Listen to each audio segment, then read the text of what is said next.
We are joined for more on this topic by Maurice Kearney, Executive Director of the Friends of the Congo, located in Tunisia. Thank you very much for joining us, Maurice. I wanted to go forward and talk about this formation of this unity government in the Congo. What does it mean for the situation, and what does it mean in the broader context of the Congo for the people that are experiencing this conflict? Yeah, well, the people who are experiencing the conflict have been pressuring the government since 2022 as the Rwanda-backed M23, actually Rwandan soldiers on the M23, captured different territories. Since the capture of Goma, a city of 2 million people in the east of the Congo, and the capture of Bukavu, a city of 1 million plus people, this is late in the day for the Tshisekedi administration. The people who have been demanding action and full attention and full engagement don't see how the Tshisekedi government can reverse things militarily. They're scoring some victories diplomatically, which is really the best hope of the Congolese people right now, those who are under occupation. We see that the United Nations voted at the Security Council unanimously, 15-0, saying that the Rwandan soldiers should withdraw immediately from the Congo without any preconditions, and that the M23 that it supports should lift its occupation of the territories and return the sovereign territories to the Congolese government. So that's where the hope lies for the people. President Tshisekedi calling for a national union government. It'd be interesting to see whether or not the opposition takes him up on that. The opposition has been very critical of him because he felt, as you stated in the outset, that the administration had prioritized its own self-interest by pushing for a change of the constitution, which would ostensibly lead to him extending his stay in power, as opposed to focusing on the conflict in the east of the Congo or other socio and economic priorities that the Congolese people thought, were paramount, and not so much a changing of the constitution. So we'll have to see whether any opposition joins or responds to his call to be a part of a unity government. Maurice, as goes with African conflicts, the humanitarian impact is often severely unreported. Could you give us a bit of a scope as to the extent of the humanitarian impact that this crisis is causing right now? Humanitarian impact is of biblical scale. We're talking about, over the last few years, nearly 7 million internally displaced as a result of the conflict. About 4 million of those 7 million in the east of the Congo.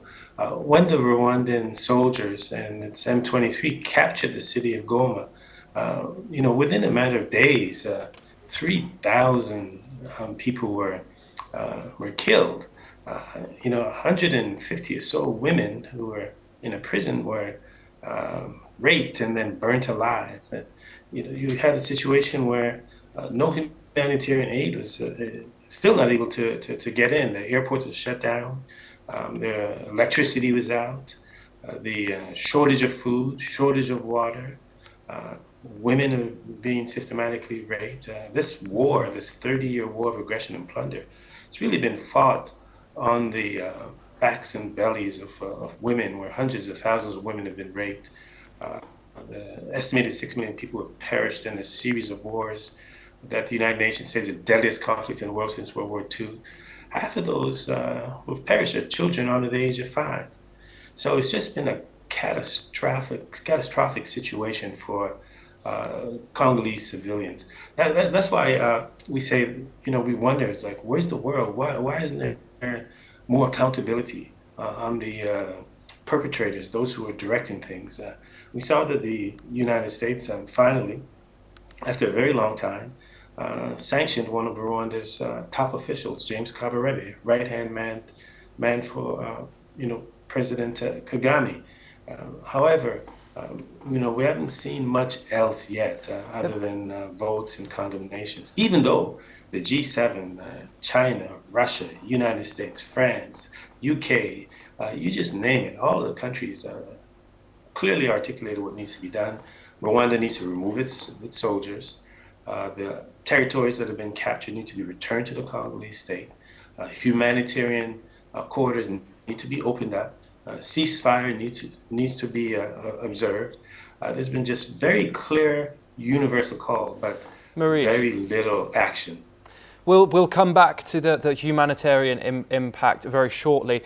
These M23 rebels, they seem to sometimes be walking into these places without any resistance. What do you see for the future of them? They're obviously in the eastern region currently. Do you see them becoming wider spread? Do you see this conflict becoming wider spread? The potential is there for it to become wider spread. The town of Kisangani and then the mining areas in the south are potential targets. So if there is not robust regional or international intervention for a ceasefire to hold, for people to be held to account, I could see it expanding, because the Congolese military, as you can tell, is very weak, not able to defend the territory, and that's part of the challenge.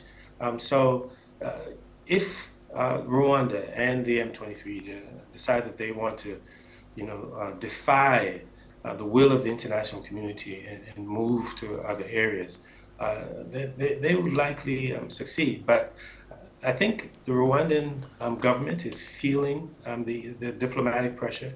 They're certainly feeling the economic pressure. Their bond ratings have declined. Their international financial institutions are, marking them down in terms of their standing, economically in terms of their ability to get, to secure loans, and also they're feeling the heat economically and of course diplomatically as well, coming from the UN. So next is, and then there's the sanctions. Yes. UK and Germany are thinking about withholding aid.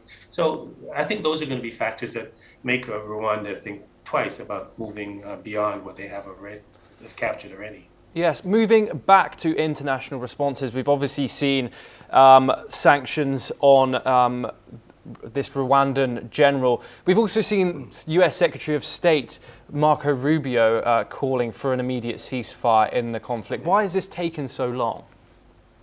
Well, it's part of the reason is that Rwanda is an ally of Western nations, and they've been reluctant to hold Rwanda to account. Rwanda is for example, they're the number one contributor to peacekeeping troops, United Nations peacekeeping troops on the African continent. They work with France, to protect France's, corporate interests in Africa, in Mozambique, where they've gone to combat militia groups in Mozambique on behalf of Total Energies. They do things on the African continent for the West. They're about to with the United Kingdom. They agreed to take asylees that the United Kingdom didn't want in England. They agreed for the United Kingdom to send them to Rwanda. So when you have a partner like Rwanda that does things that the West would like for them to do in Africa, then Western nations, United States, United Kingdom, European Union, France, they're reluctant to move. In fact, what they do is they reward them. The European Union has given Rwanda $20 million euros in 2023 and 20 million euros in 2024. They entered into a critical minerals deal with the Rwandan government, even as Rwanda was capturing territory in the Congo that, like the coltan mines in Rubaya, for example, that are vital to this green energy transition, but it's Congolese minerals. So Rwanda has been rewarded along the way because they've been such a good partner to Western nations. Yes, and for people who don't know, what is Congolese leader Tshisekedi?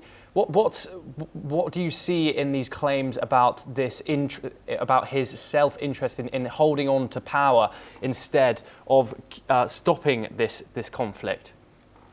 Yeah, well, that question I think has been put in the background now. You know, the reason why those claims were brought against him is because, recall, Rwanda, you know, flipped the switch on the M23 and got them going again when they captured a town near the Congo and Ugandan border called Bunagana in 2022. So people are saying that's your priority, you know, secure the country. But his administration and his you know, people in his party were pushing the changing of a constitution. So that's why those claims were, you know, stuck to him, you know, because there are far greater priorities than the change of the constitution. But now, seeing that major swaths of the country has been captured by Rwanda and its M23, that the talks of he's just thinking about survival right now. You know, how is it that I can hold on to just stay in power, not necessarily, you know, extend my stay, but stay in power before the end of my, you know, my mandate. And I think that's part of the reason why he moved, talked about dismantling the sacred union that he had and trying to form a national union.